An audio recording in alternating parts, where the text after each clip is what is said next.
Ainda sobre volta às aulas, confira alguns cuidados que os pais precisam ter com os filhos neste período. Às vezes fica subestimada a importância, tá?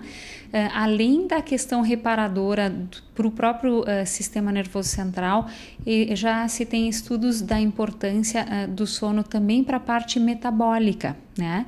E para o crescimento, como já se sabe. A Sociedade Brasileira de Pediatria publica no seu site uma tabela.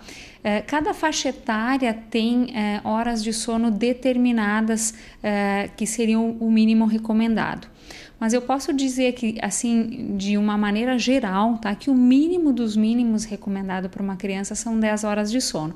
Quanto menor a criança, maior vai ser o número de horas de sono recomendadas. E o que a gente tem visto, infelizmente, é que as crianças têm dormido menos do que isso, né? Então, bebês até 2 anos, por exemplo, né, precisariam de até 12 horas de sono ou até mais, né? Crianças um pouquinho maiores diminui para 11 horas, depois o mínimo realmente é 10 horas.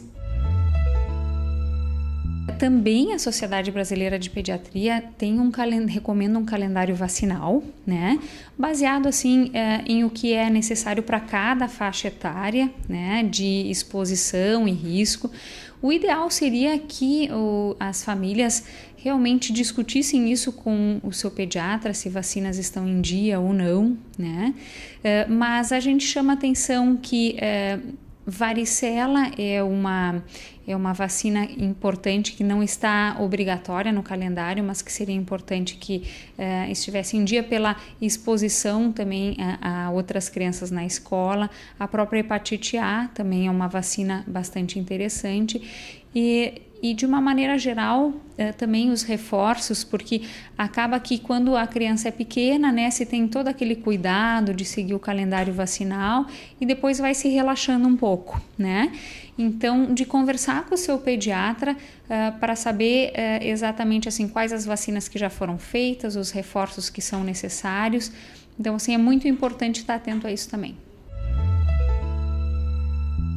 Mas os pais podem prestar atenção a pequenos gestos, como, por exemplo, coçar os olhos, ter uma sensação de ardência, até uma sensação de areia, né? A criança que antes sentava a uma distância normal para assistir TV começa a chegar cada vez mais perto, né? Na escola também, se está conseguindo ter a visão do quadro negro, que na verdade não é quadro negro, né? E dor de cabeça. Muitas vezes a queixa mais frequente acaba sendo a dor de cabeça, né? E na verdade o que se tem é aquela força para enxergar adequadamente que acaba se manifestando dessa maneira. De uma maneira geral, a gente recomenda que a alimentação seja sempre o mais saudável possível, o mais colorida possível, o mais natural possível, tá? Como pediatra e endocrinologista pediátrica, tá?